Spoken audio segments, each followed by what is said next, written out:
So yes, we are beginning the next panel discussion, who will be moderated by Mr. Suhas Joshi. Over to you, sir. Thank you. Thank you very much, and thank you very much, Amit, for this opportunity. Greatly appreciate that. Gentlemen, ladies, the topic given to us today for this panel discussion is an intersection of two areas. The one is bioagriculture, and the second is climate resilience. So, what is the connection between bioagriculture and climate resilience? That's what we are going to discuss today, along with this very senior, very professional, experienced, and illustrious panel. Before we start, of course, you would like to know about our guest here, our panelist here, and the best way of doing that is requesting them individually to introduce yourselves so we don't miss out anything from their excellent bios. And no one to start but Manhas sir, very senior person in the industry. If you could please introduce yourself. Thanks, Suhas, and good afternoon. I'm in the agri industry for the last 40 years plus. 20 years almost with Bayer legacy companies and 16 years with Syngenta. And for the last 6 years, I'm with Crystal and leading now the overall sustainability part of Syngenta. Thank you. Thank you. So I'm Juan Benavente. I'm from Spain. I've been working with biosolutions for the last 15 years. I'm working with a new company. It's named Veganic, and we are bringing all the new technologies around biocontrol and biostimulant solutions to the market. Myself, Dr. Jigar Mistry, Managing Director of Agrilogy Bioscience, based in South Gujarat, Valsad. We are actively in manufacturing of mycorrhiza, arbuscular mycorrhiza, in vitro. And my career is total 18 years experience I have spent in working only in organic and biofertilizer industries. Thank you. Hi, good afternoon. My name is Dr. Ninad Gujarathi. I am in the renewables industry for the last 20 years. And over the last few years, the focus has been using microalgae, green microalgae for carbon capture and capture of nutrients from process industry streams. And with the benefits of microalgae expanding into agriculture, fuels, biofuels, we think that it's just a start of a very large opportunity, especially in agriculture, when you can combine renewable and sustainable microalgae. It's not just the benefits directly you get in the crops, but it's also the sustainability and circularity benefits that you can explore. And as they say, the next revolution is going to be about sustainability along with circularity. So we'll be discussing more about it. Thank you. Hello everyone. My name is Yogesh Mohite. I'm representing Bayer CropScience, and I'm responsible for crop management for horticulture crop, and I'm also leading fungicide and biological product management for Bayer.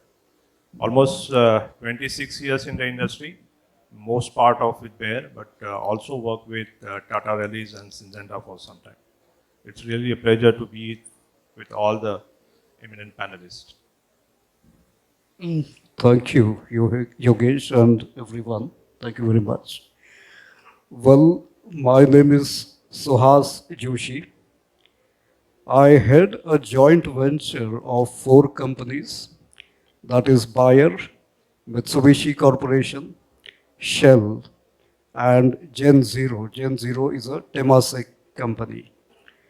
And these 4 companies together, we have formed something called the Good Rice Alliance.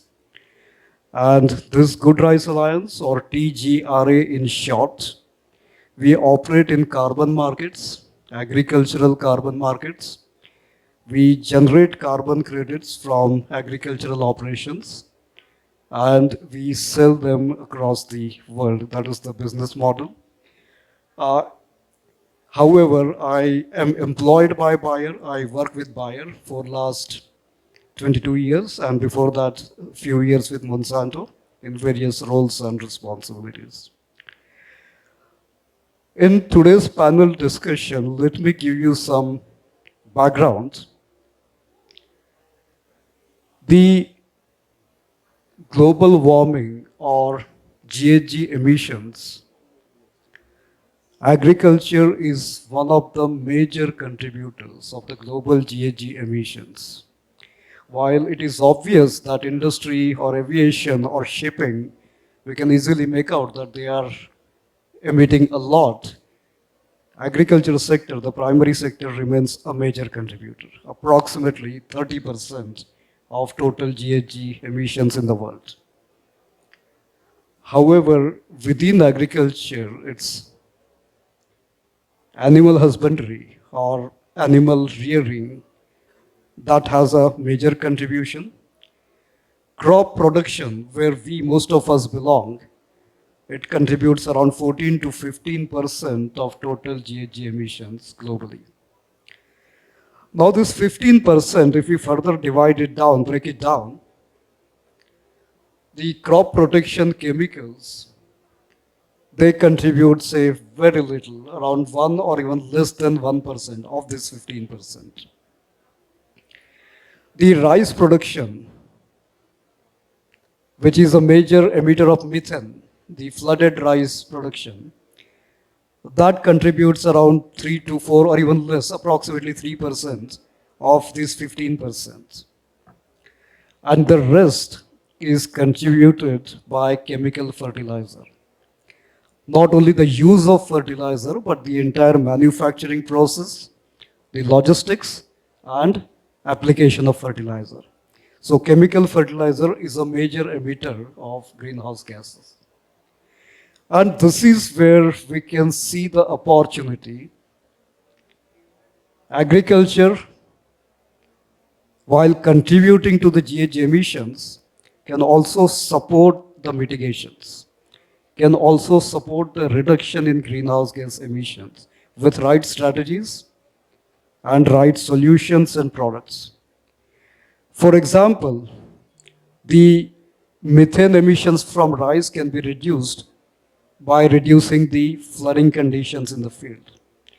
Similarly, bioagriculture, which is today's topic, particularly biofertilizer, biostimulants, biopesticides, can help us mitigate the major contribution of chemical fertilizer, chemical pesticides.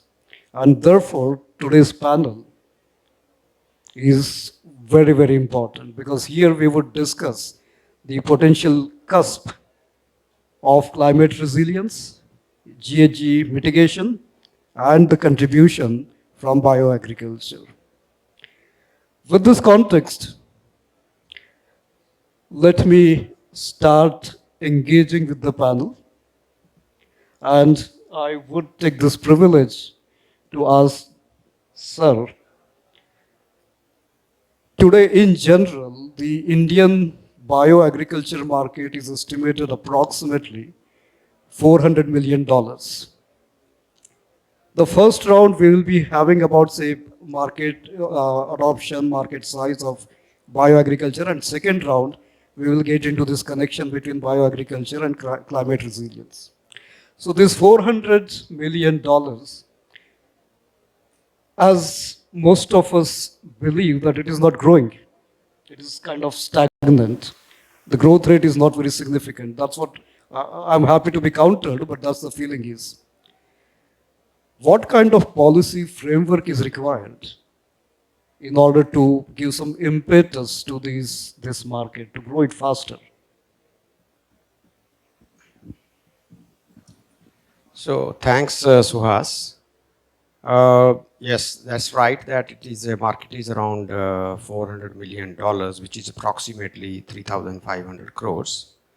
And out of that, major contribution comes from biostimulants, which is, let's say, around 2,200 crores, which is the estimate, official estimate. Maybe unofficially, I cannot say. And the balance is all our other biocides or the biofertilizers. And out of the biofertilizer, major, of course, expansion which has taken place is the mycorrhizal biofertilizer for the last couple of years. When we were estimating, these figures about 5-6 years back, this segment, particularly biologicals, we used to say will grow at the rate of about 15 to 20% every year. But last 3 years, we have seen that it is coming almost stagnant, especially biological, especially the biostimulants.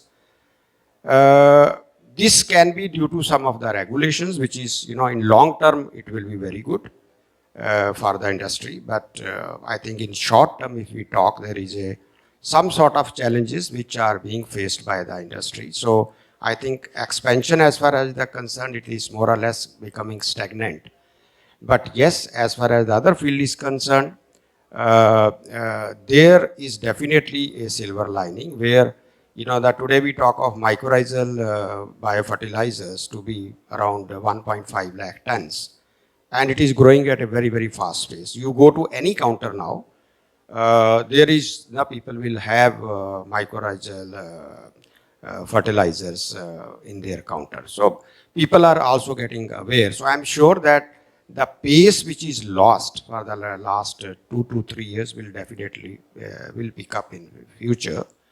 And we just now today saw, or yesterday we saw the presentation that how people are trying to, build the capacity to, one company is trying for 1 trillion spores. And many companies are there in the field. I'm sure that the way the awareness is coming about the bioagriculture, and the climate change which is happening, a lot of loss to the soils, this market definitely in the next 5 to 10 years will definitely cross about $1 billion. That's what I'm assuming.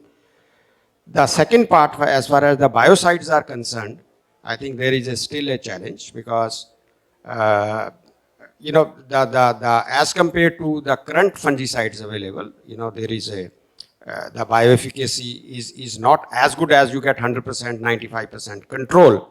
But definitely as a part of our integrated management strategy, I think that is the silver lining which is available. Yesterday we were also discussing about the resistance management, especially about the fungicide. I think these biocides, especially the fungicide part, can play a great role in mitigating the resistance management. So I think there is a silver lining, and let's hope that in the next 10 years, when we again sit in the panel, hopefully I will be there by that time. So the market should be around $1 billion. So there is a silver lining. Thank you, Suhas. Well, the old cliche goes, glass is not half empty, glass is half full. Yeah. Sorry. Yogesh, since the question is connected, I would like to ask a related question. This was kind of more to do with the policy framework and the general environment, operative environment. What happens at the farmer level? Do you see the acceptance of bioproducts? You are easily able to market them, farmer acceptance is easy, or you find challenges? Okay. Thanks, Suhas. I think very important question. I think everyone sitting here must be looking for the answer that how to increase the adoption at the farmer level. Maybe I will just go back to what Dr. Manhas said. And in general, if you read anywhere about biologicals, in percentage terms, we see the higher percentage compared to the traditional or chemical inputs. If you split overall biologicals into two parts, the bionutrition, which is more of a biofertilizer, biostimulant part, I think the adoption is very good. The growth is very good. Almost each and every farmer, some or the other way, is using the bionutrition, either biofertilizer or biostimulant. And I think there are many experts in this panel also who are better, who can give more insights on the bionutrition part. So I will focus on the biocontrol part of it. So when we talk about the biocontrol part, I think there is a long way to go. The adoption rate is very, very low today.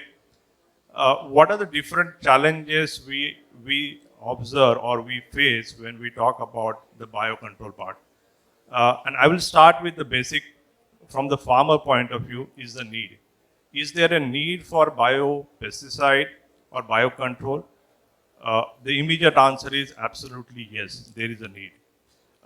Do farmers feel that need, or do we feel the necessity to shift from his traditional to biological? The answer is no. The discussion around biopesticide particularly, you will find more in the conference, in government programs, or from company side. There are very few farmers who will come to you and say, give me a biocontrol product for managing the solution. His requirement is a solution, and he starts with the performance parameter. So I think that's the first. There is a need, but it is not the realized. Second is the expectations. Manhas, you also mentioned most of the biological product, they will not be able to perform at the same level of, let's say, chemical. So the expectation gap is there. The third piece, the perception. I mean, for many years, somehow the fake and spurious biological products done by the mischievous has given a bad name for the biological control particularly. I mean, in the industry, we use the term pseudo-bio. That represents, they are not the original bio. So building that positive perception, managing the expectation is also very, very important. I think third piece, again, it will come to the building the knowledge for the growers. The biological, all the products, pesticide, they work on a technical basis. I mean, today it is a product primarily pushed by the trade or channel. There is an absolute need to educate the grower. So this is also one challenge, that the grower is expecting the performance, but he do not know how the product works. What are the gaps in terms of the performance? If he is aware, it will be the more easy adoption for it.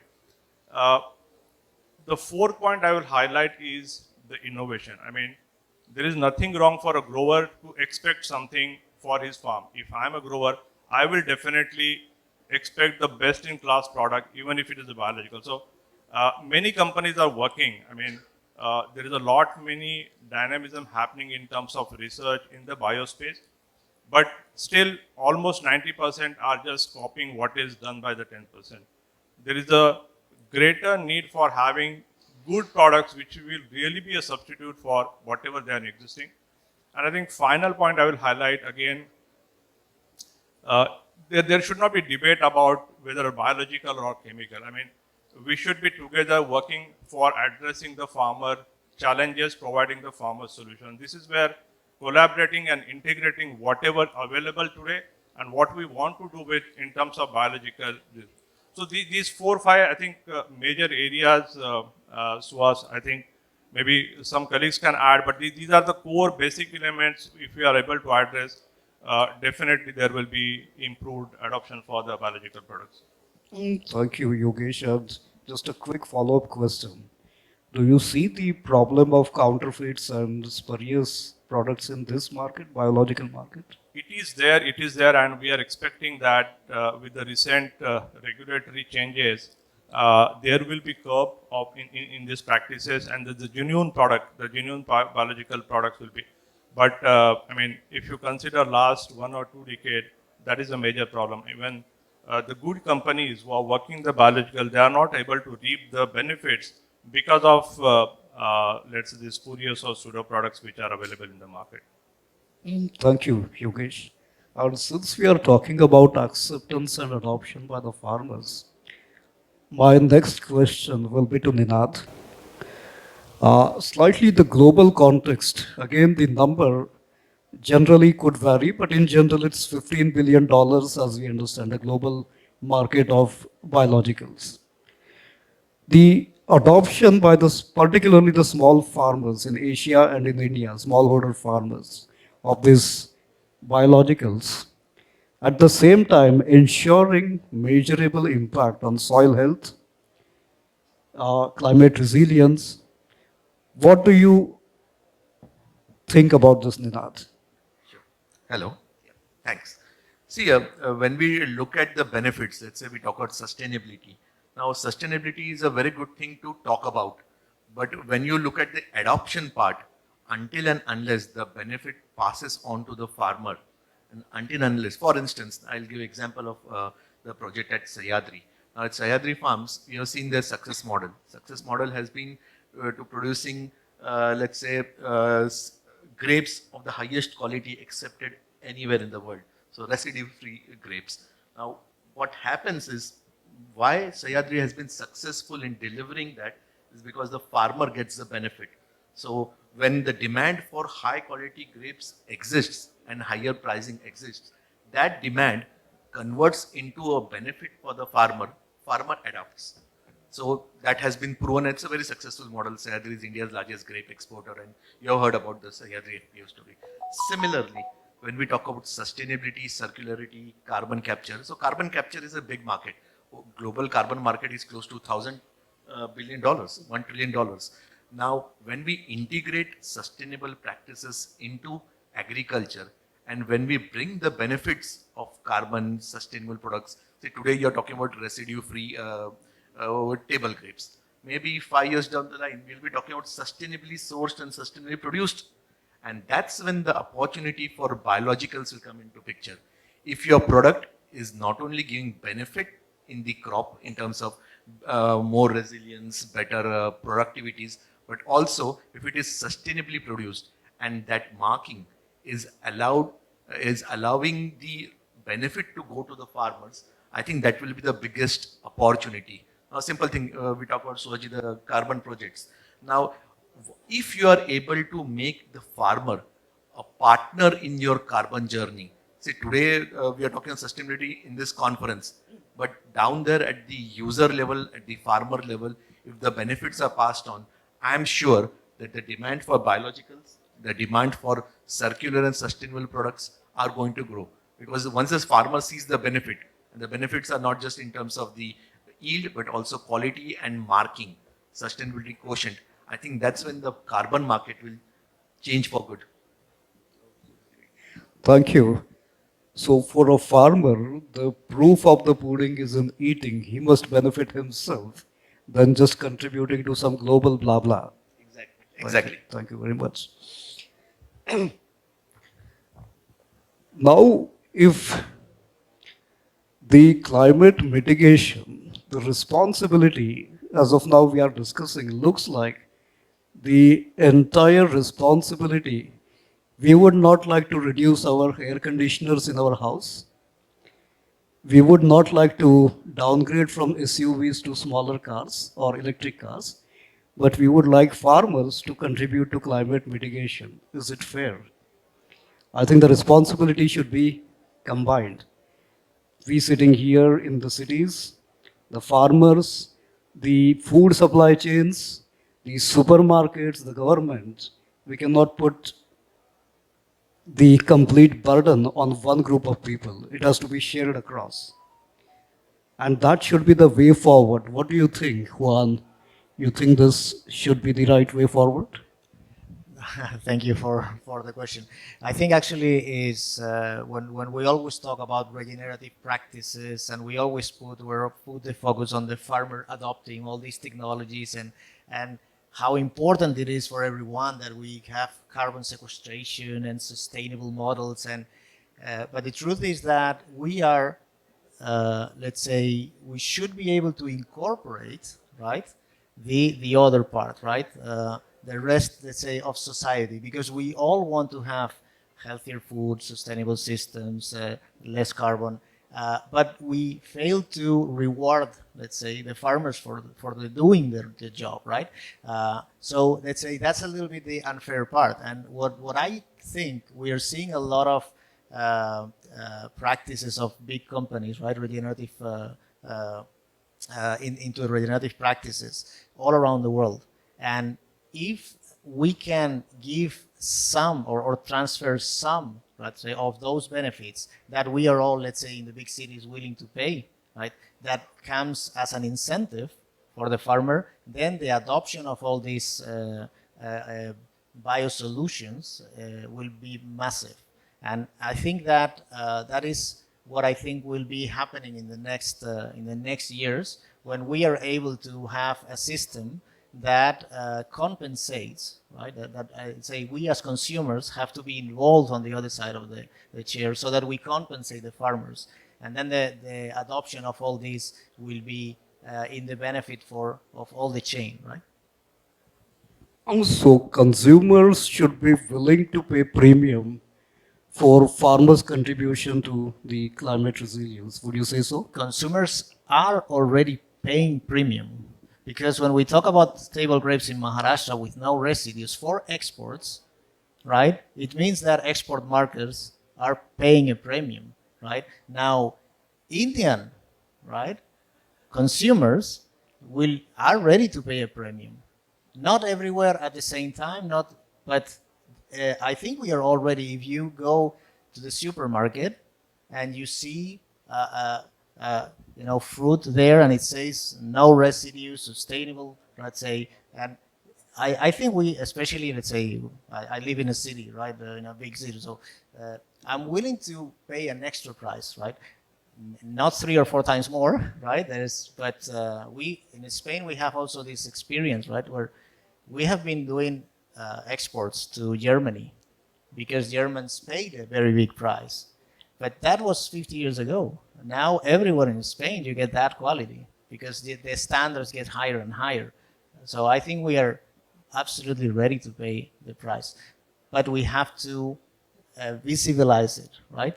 We are not making, let's say, I would say, I don't see the visualization of all that effort, so that why would you pay the price? So agricultural ecology is still a very niche area. Now we are talking here about not specifically they say all of these are to be adopted by every farmer, right? It was mentioned that we work in combination, right, with all the agrochemical industry, not against it, so that we can bring all of these benefits to the agriculture and to the consumer. Thank you. Very interesting point one. So, if we want to reach our climate mitigation goals, it's not for one set of stakeholders. It's everyone has to pay price, have to make contribution, have to add to these efforts. If you want to go fast, as they say, you go alone or you push farmers alone to move forward. But if you want to go far, you want to go together, farmers, companies, supply chains, consumers, everyone. Thank you. Thank you very much. One last thing that I was thinking about, the paying the price, right? Today, we are paying the price, but we are paying another price. We are paying the price of the external negative effects, right, of not implementing, right?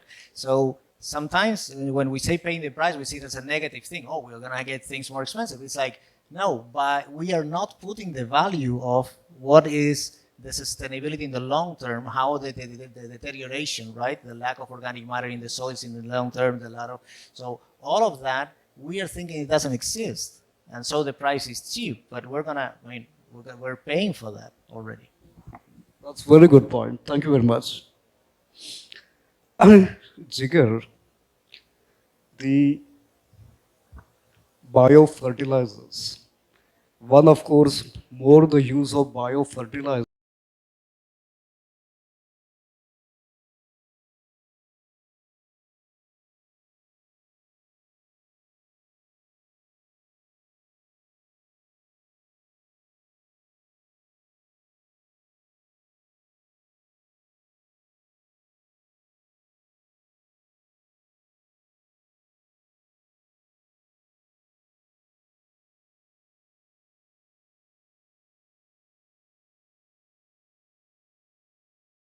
Frequency is quite significant in recent days. Do you see increasing use of biofertilizers will help us mitigate this? Very good question, Mr. Suhas. I agree 100% on that. What I believe that microorganisms are nature's creation, and they are definitely they are the very good bioengineers. Nature has its own remedy systems, and somewhere we have broke that. So, as my belief, the nature is working very well, but due to excessive use of chemical fertilizers, the chain broke somewhere. I'll give very fair examples. I am also from the farmer's family. When my father was plowing the field, the tractor at that time used, I saw so many birds following the tractors. Why? Because they were insects, the floras, and they're going on because the soil is live. You cannot imagine soil without microbes. Definitely, it's a part of the definition of a soil also includes the microorganisms that I always believe. So nature is doing wonders, but somewhere we are hurting them. So as per my opinion, definitely climate change is going on, but I'm working from 18 years since this technology. What I saw that the fertilizers like mycorrhiza, I'm talking about especially mycorrhiza, it has a very good miracle wonders. It helping plants to adhere more strongly with the soil. It helps microbes. It helps to collect the microbes to make them together, to stay together.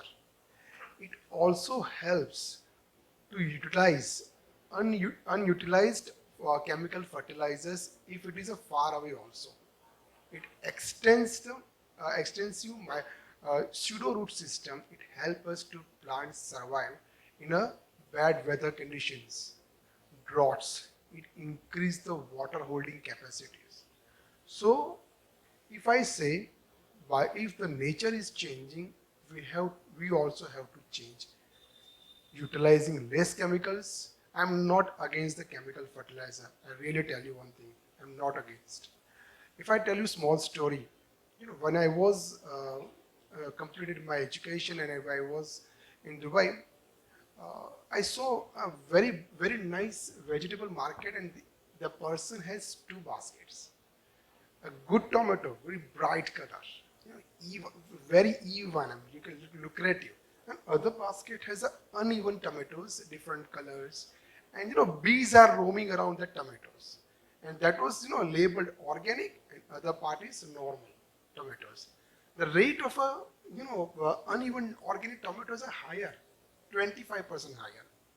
But I asked that vendor, sir, why people will buy such a uneven tomatoes? It looks very nice. Then what he said, very clever guy. He said, अगर nature accept नहीं कर रही है उसको तो हम क्यों करेंगे? Very small thought, but impressive thought. That kicked me. That definitely. उसने मुझे ये भी पूछा कि सर अगर आपको you want to put in yourself in the next 5 years, where you will see yourself? Because he said that many people are working in the chemical fertilizers, and how many companies are reaching 100 crores in 5 years? And tell me, he said so many, but in organic and biofertilizers, countables. There is a less opportunity for biofertilizers, but in future people will have a money, but people won't have a good quality of food. That will be the biggest problem in future. I'm talking about 18 years back. So that is a vision of a small people that kicked me that I should stay with this science rather than earning a big amount of money. So definitely, as Suhas' question, I rightly said that microbial biofertilizer will create wonders if we utilize it, if we apply it in a proper way, in a proper condition. And definitely the carbon also play a very good role, because without carbon value of a soil, it is very difficult to survive these microbials into the soil. Thank you. Thank you, Jigar. You got Applause. What Juan said and what you said seems to be quite aligning at the essence level, right? Juan said that we are already paying the price, and he's almost said that in future we'll be paying more price as a consumer for more natural, more bio products. So all the panelists are kind of thinking alike. That's interesting. Absolutely. And one another thing I really want to convey, one of my friend has said that agar, if you are not paying farmers right now, you will have to pay more to pharma. Remember that. So think differently. हम hospitals बढ़ेंगे तो proud feel कर रहे हैं, but that is not the point of progress. The progress is have a very good quality of foods.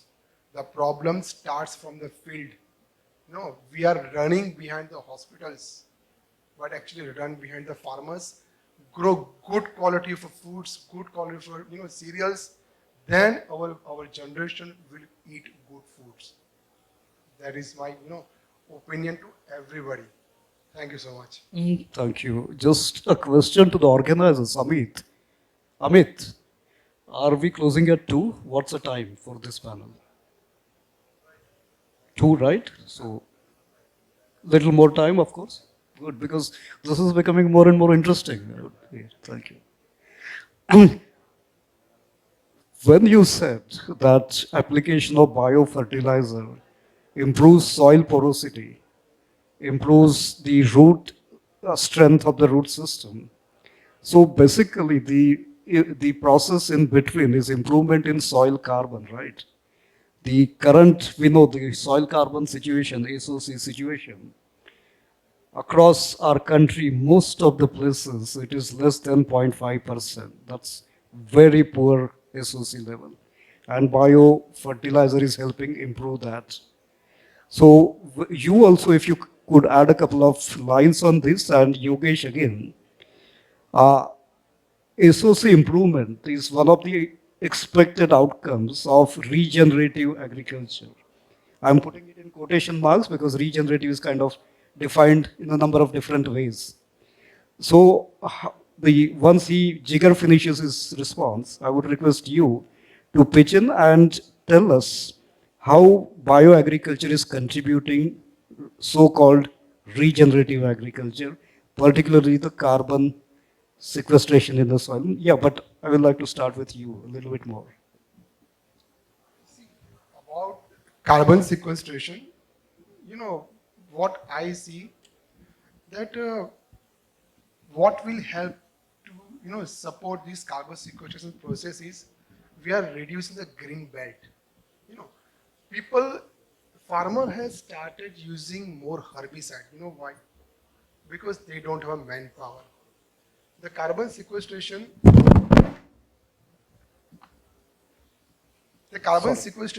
will due to lack of this greenery. Farmer has started using the herbicides because the lack of manpower. I agree on that, but that made a big problem. Farmers avoid to use more tractor plowing into the soil. Rather than that, simply क्या कर रहा है मुझे herbicide डाल दो, सब greenery weed will go out. But generally ये carbon का problem जो है ना, the carbon problem, we have to increase more and more greenery. Is a nature's own remedy, as I said earlier. So we have to work more on that. They are the very beautiful, nature system. We can increase the carbon content itself into the soil. Rather than putting carbon fertilizers, we should fix the nature's carbon through the biological systems. That is the right way. Again, I'm telling you, I'm not against any chemicals. No. But if we can do the things with the nature, then and then the problem will solve by easily. We have the technology, we have a science, but we also have to mix our traditions. That three will join together, then definitely nature will revive. Thank you so much. Thanks. Thanks, Jigar. So, Suhas, you quoted specifically about regenerative agriculture. So, let me start with that. I mean, for Bayer, or for my understanding, I mean, for many years we were talking about sustainability, and last couple of years, many of the organization has started about talking about regenerative agriculture.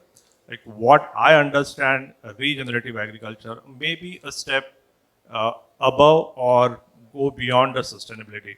When you talk about sustainability, primarily you ensure that all the three angles of economic, social, and environmental are compliant. There is no adverse impact for any of this. This is the principle of sustainability. Now, when we talk about regenerative agriculture, we are maintaining that, but then we are going a step ahead and saying it's not only looking at protecting the adverse effect, but can we work on something which will be beneficial for the environment? So it is kind of like going back to the basics, or maybe producing more at the same time restoring more. This is what we follow at Bayer, that producing more at the same time restoring more. And when we talk about the regenerative agriculture, I think Jigar, you highlighted it very well. Okay, I also like the term bioengineer. So biologicals definitely have a key role to play, because in terms of regenerative agriculture, the most impact we will see going ahead will happen at improvement in soil health, soil structure, and over the usages of, let's say, chemical fertilizers. The currently whatever products which are available in terms of different microbes, they are definitely going to help. The second aspect of regenerative agriculture is basically overall, let's say, pest and disease management. And this is also, we are seeing some shift happening towards the biological product, integrating it along with the chemical. And last part is the overall resilience from the farmer point of view. So definitely, if I have to just summarize it, Suhas, biological products or biologicals in general will have a significant role going ahead when we talk about regenerative agriculture. If you just allow me, I will just like to give a different view from Jigar, what you mentioned. And it's just a more of a how we put things into perspective. Like he said that he is not against the chemical, and that's a really good thing to know. But when we talk about the natural or organic, we automatically perceive it as a safe. That's not the real case. I mean, there was one study by ICAR for the organic samples, and 76% samples which were labeled organic were not organic. Now, the question or debate is not about organic versus, let's say, chemical part, but the chemical in itself is not bad. I mean, the usage is absolutely necessary. We discuss about the grapes. I mean, I give one quick example to understand. So the grape which is going to export to Europe, where one of the most stringent compliance is needed, the growers are using 40 rounds of chemical on an average, 35 to 40 rounds of chemical pesticide. Even after application of 40 rounds, whatever produce is eating is meeting absolutely international standard compliance of food safety. Take another example of, let's say, cabbage, cauliflower, where farmer go for 2 rounds. He do the harvest, after coming he do the application, and again he is harvesting after a week or 5 days. Only 2 applications will have highest levels of residue in the cabbage, cauliflower weaving. So it's not the product or chemical which is bad. It is how it is used. So this is where I think it's very important that a general perception, we need to work together. Again, whenever I participate, I strongly put this point, it's not biological versus chemical, it is the integrated approach which is absolutely needed from the farmer point of view, not the organization or company point of view, but the farmer point of view. That is very, very important. Yeah. Thank you, Yogesh. And coexistence and collaboration is the key, not my way or highway. Right? Thank you. We were mostly talking about the farmer level issues. A little bit more beyond farmer by Juan, the supply chains, value chains, the customers, the consumers, and the food industry. But the integrated point was kind of missing in discussion so far. From farmer till consumer, farm to fork, all the components of the value chain, agricultural value chain. And here, Mr. Raj Agarwal, I'm sure you would be add a significant value to this integrated approach. I would request you, maybe a little bit of introduction. I think you're not part of early round. Sorry, I joined late. This is Raj from BioAgri Consulting. I'm wildcard entry. So that's just to, Amit is a great, we admire each other. See, on in various aspects of just listening to thing, I would like to, couple of points. Thing is, I liked one thing. It's like I'm going back to something, when you go back to the nature, what we're talking is that creating wealth from the waste. So if you're talking about the entire carbon sequencing and thing, trust me, I don't understand that. So when I say I don't understand that, farmer doesn't understand that. One of the biggest challenges, I'm trying to be a little devil's advocate out here, is that how many of us sitting here on the panel and out, the guy who connects with the farmer knows about this? How many of us go back and talk to him? How many of us go and tell the guy, the last mile connect in the field, what we call the temporary field assistants or the sales officers, does he even know about it? My request to the panel is that how do we percolate this to that level? Like, we are all, I don't know, maybe I'm biased because I come from agri-chemical industry, like most of us. Chemicals had their phase.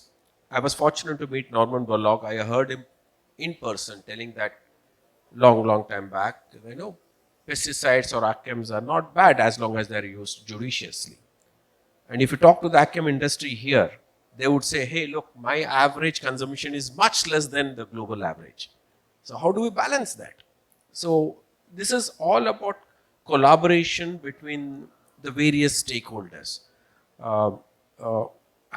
It's like a combination of various things. Like today, if Sahyadri says I'm exporting 1,100, 1,500,000, whatever containers to Europe because they are asking for it. No, we need to be getting back to the consumer-driven economy. I appreciate a person in the panel telling, pay to the farmer with due respect. My wife doesn't like to pay anything extra. She would look at the cheapest thing available in the market. Are we willing to talk to our families to pay more? So it's all about inclusion into this. Then it takes I don't know if I'm making sense here. It's like all about sustainability in all practices, what we are preaching. So farmer has got, today we don't need to, frankly, mycorrhizas or we are producing so many BioAgri inputs.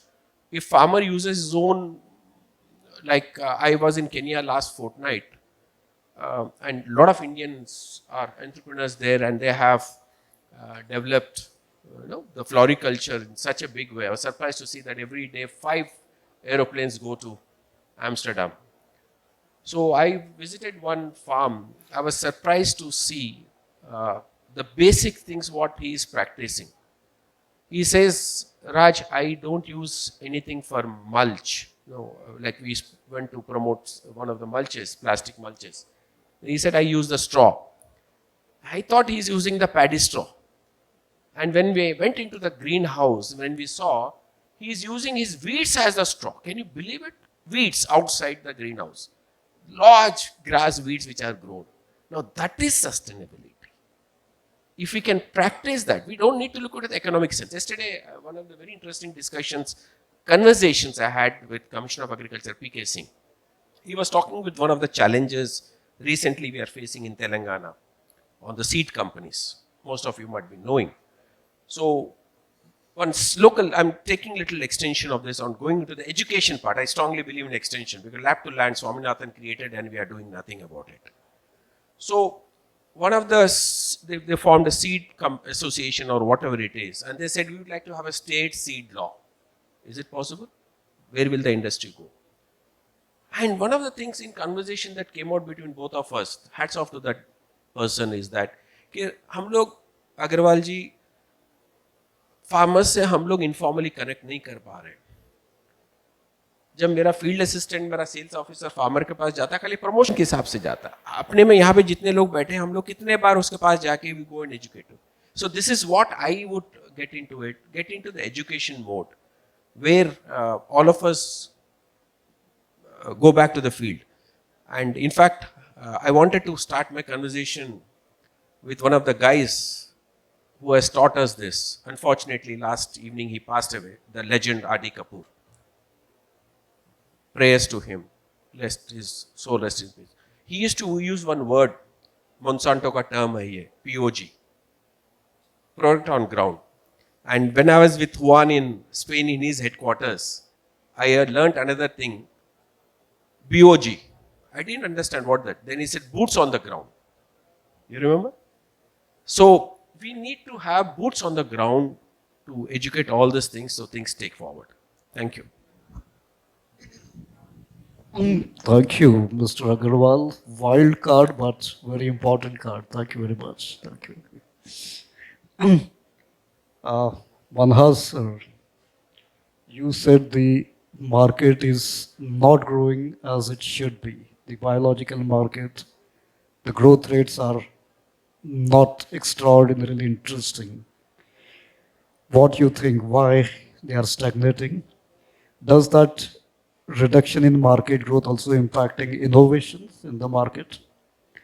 And more interestingly, while we spoke about soil organic carbon, resilience, a number of positive impact, do you see there is impact on biodiversity as well of bioagriculture or biologicals?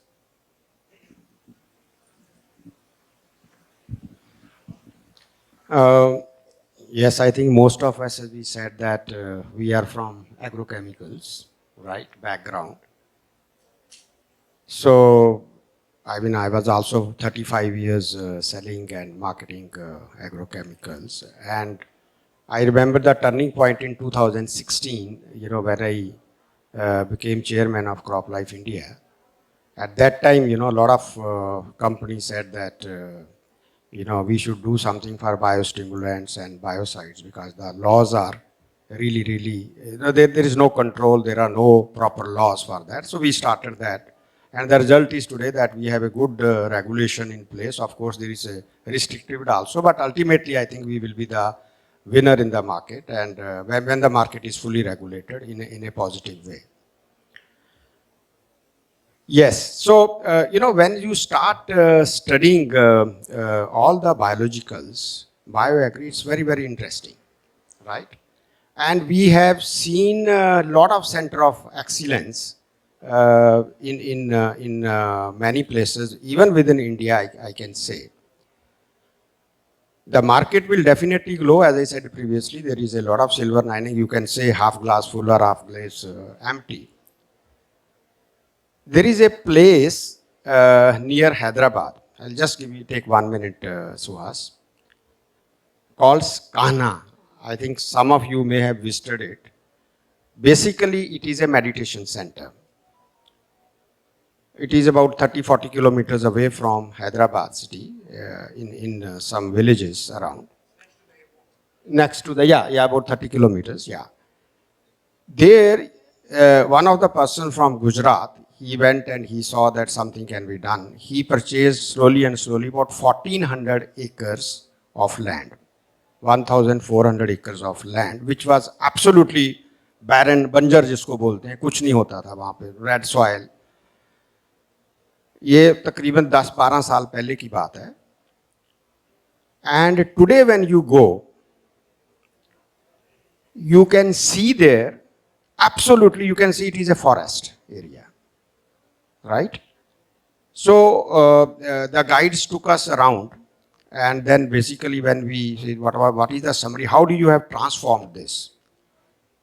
And what he said was, primarily, what is the topic of our discussion today, is the use of the manures, use of biofertilizers, and conservative agriculture.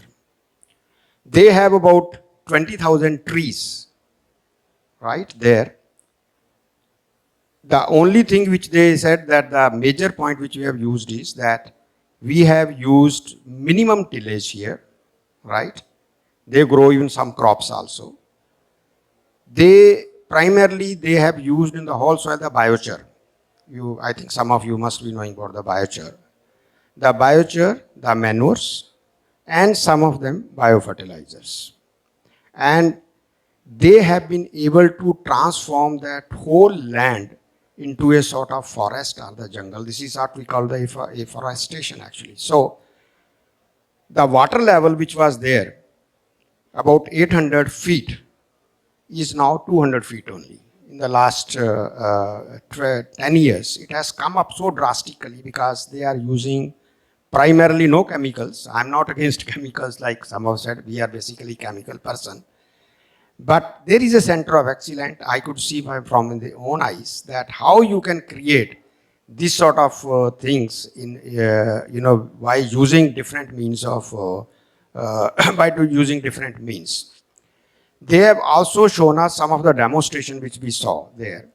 They are growing their own tomatoes, they are growing most of the vegetables, and they use only the biocides or the manures and the biochar. That's all. They don't use anything else. And the yield which they have shown is, like we do all the scientific trial, this is a controlled plot, this is, at different doses which they use it.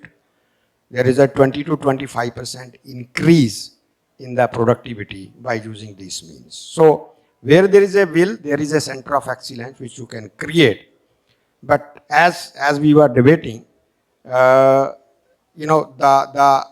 everything has to coexist. You cannot do without chemical because you have to feed 140 crores people also, unlike Europe where the conditions are different. So the productivity also has to be enhanced, but at the same time we have to take care of the surroundings where we live.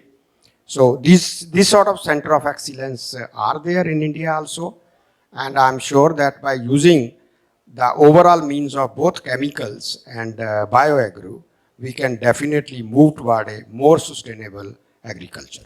Yeah. With due permission of the chair, I just wanted to add on this point, very interesting point.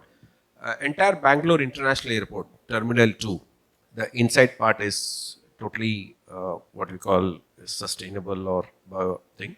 Now, I cannot disclose the identity. We're trying to talk that entire external area also can be brought into that. And we are trying to reach Vantara to get into this. So hopefully, because the reason why we are talking these examples, Bangalore International or Vantara, is that they could become role models like Kanaha sir has mentioned. It's an amazing example. It's amazing. Thank you. Thank you very much. We had 1 hour for this discussion, and very graciously Amit has allowed us a few more minutes. While we are almost finished our time allowance, maybe a few minutes for quick questions, if anyone. Bakulji, please.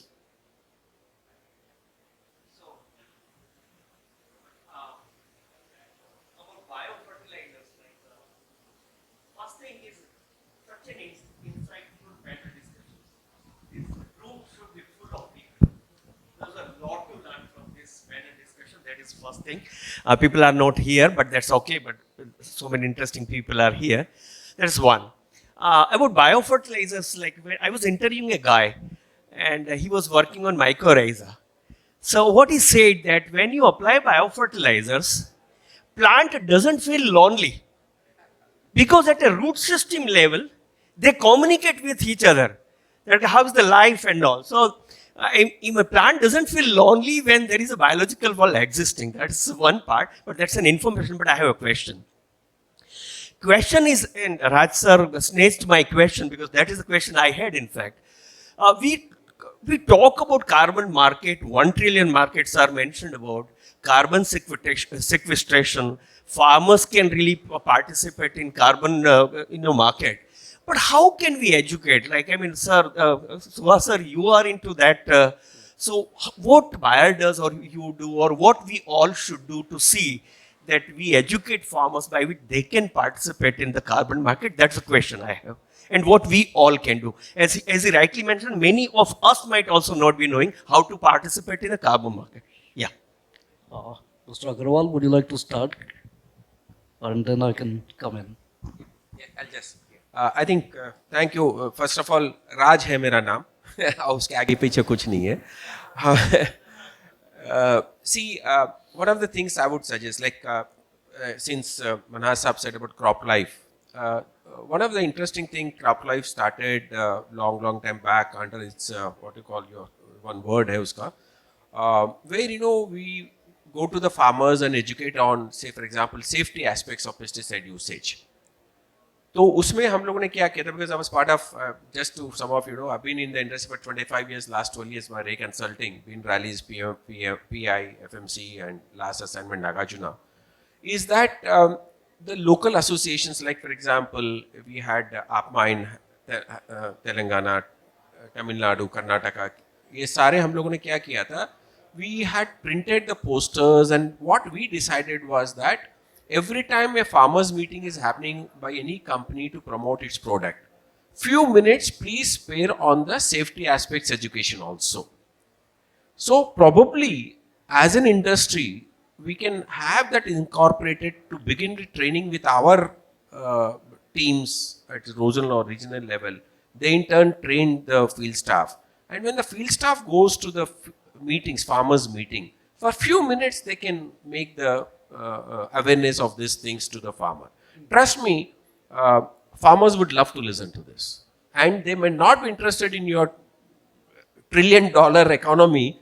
They would be interested to ensure that, soil is getting back to its original. Again, just to, I don't know if Nikhil is around, there's a company called Shree Bioaesthetics. They have started a brilliant program called Soil First. So that is where we are trying to go to the dealers, and the best part about the program is dealers are involved in this aspect. And of course, fortunate that I was also part of Sadhguru's that 18,000 kilometer Save the Soil program. So what they are trying to say, even Sadhguru said that, look, I'm not an expert here. I'm just trying to bring the awareness. The first step is to bring that awareness. I think let the entire industry, whether it is biostimulant, seed, protection, every pesticides, they should be given a small theme slide presentation so they can go and talk to the farmers about the importance of this. So if I can, so 3 points that I would like to mention. Right? We talk a lot about education, right? Now, how do we educate? One thing is we educate through the right incentives, right? Because if you give the right incentives, you will make people be interested, right, in following that path. So creating the right incentives. And I would like to link this, you mentioned, my wife doesn't want to pay more when we discuss about the price, right? I completely agree. No one wants to pay more, but we should be, what I mean to say is we should be paying more for the wrong effects, right? So that if you buy a product that is not using the right, practices, that product should be, let's say, imagine that you go to the supermarket and a product has residues and another product does not have. You will pay more. You should be able to pay more for the one that has residues because the damage of that, right, should be integrated in the price of that product, right? Now, that's not going to happen, right? For me, the way is to create incentives. Incentives, probably, the government, I mention here, put a lot of effort sometimes on the regulation, right? Now, regulation sometimes has the counter effect. That doesn't allow innovation to happen, doesn't allow the good products to come to the market. Now, it would be very interesting to work on the incentive side. Incentivize the right use of these technologies to the farmer. Then a lot of companies would go and make the effort of education. Now, the second point that I wanted to mention is the other way to incentivize the education. For me, it's always like performance. If you bring these products that are already providing the carbon sequestration effect and increasing, right? But they already have the performance, right?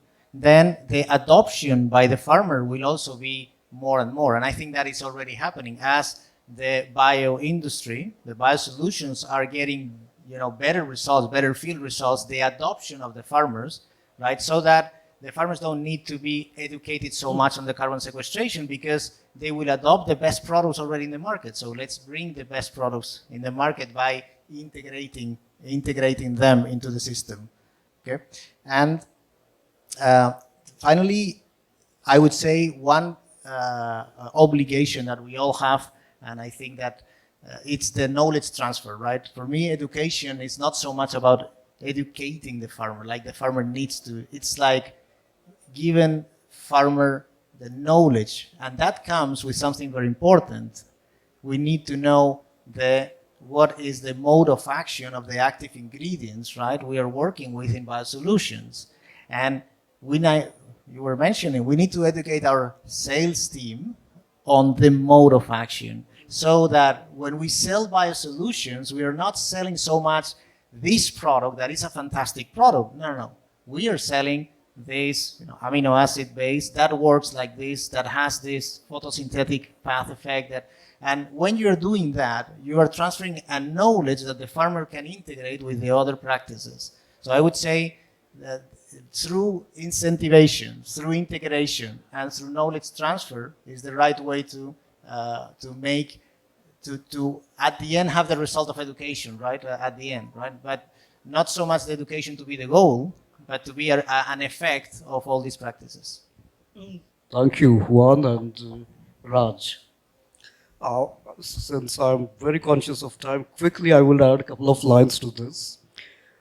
We are, as a Good Rice Alliance, we are not in the business of agro inputs or fertilizers or anything. We are in the business of carbon. That's our core business.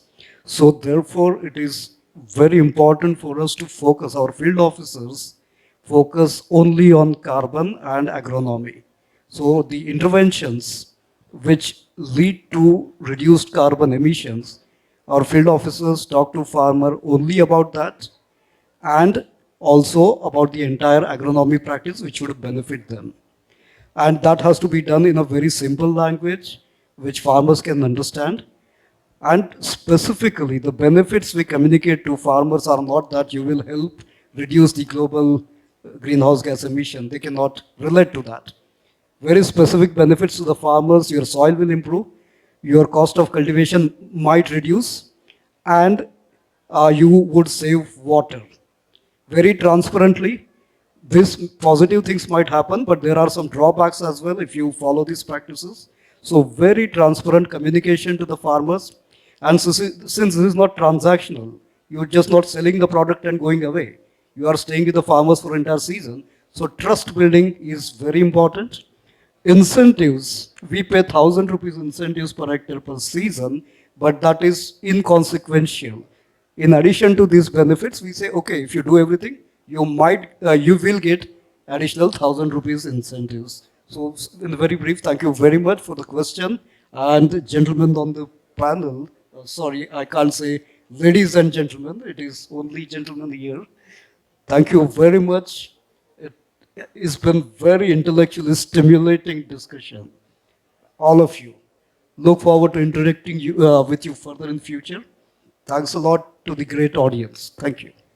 Yeah, as Amit has given me this mandate of summing up as maybe vote of thanks for this panel discussion kind of a thing. I know sometimes they say the last thing is for the best. So probably I was lucky to be part of this. Amazing. I mean, I didn't know who were the part of when I said Amit जरा भेजो, then I said boss मैं इसमें fit नहीं होगा. मैं बोला नहीं आप से सब जगह fit होया तो. And it's a very what you call invocative discussion. And I suddenly realized when I turned my right head, there's a Gandhiji here. And we are on the land, of course, he belongs to the universe, not just to the world.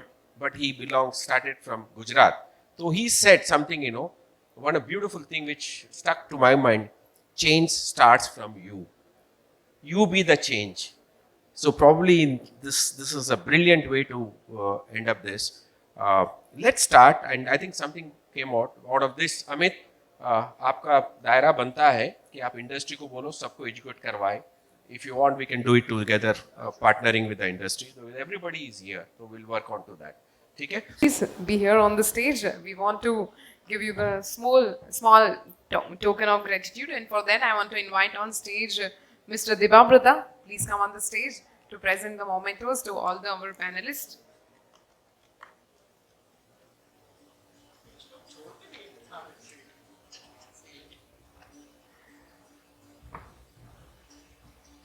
Yes. So we'll begin with our moderator, Mrs. Suhas Joshi, who has moderated this session in a very engaging and interesting way.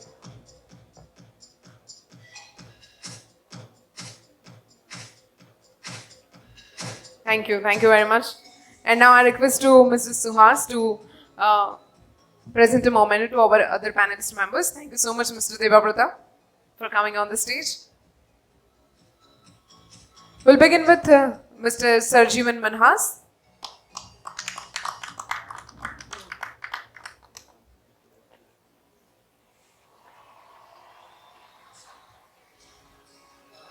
Thank you. Dr. Jigar Mistry.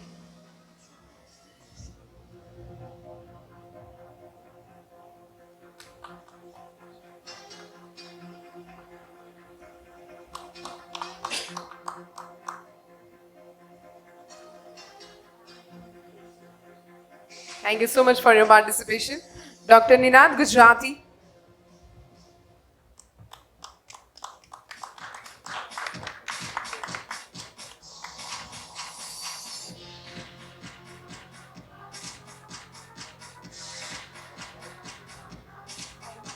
Mr. Yogesh Mohite.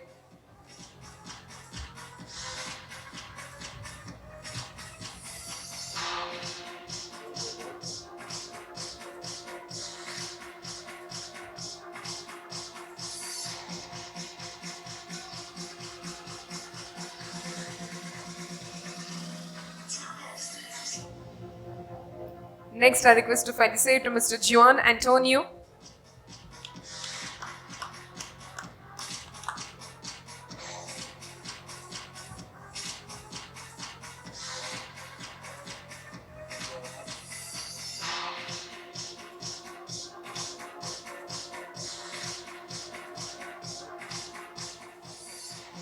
Thank you very much. Next, I request you to felicitate Mr. Narendra Kaushal. Sorry, he's not present. Mr. Raj Agrawal.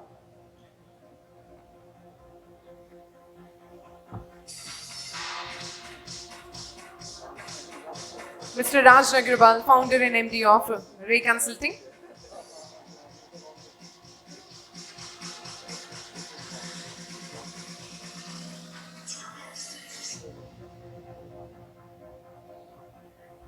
And now we will take one group photo. I would like to invite Mr. Amit, Mr. Debabrata and another of our committee members. Please come on the stage. Let's take a group photo.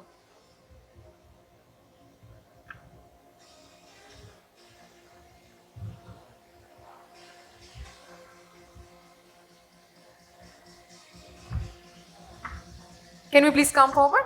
Yes, everyone.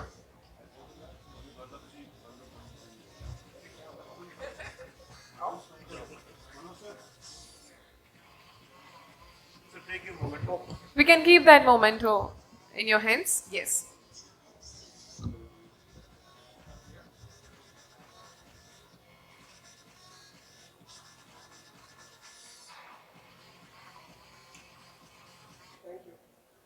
And before I announce the lunch break, I want to hand over the mic to Mr. Amit. He wants to say something.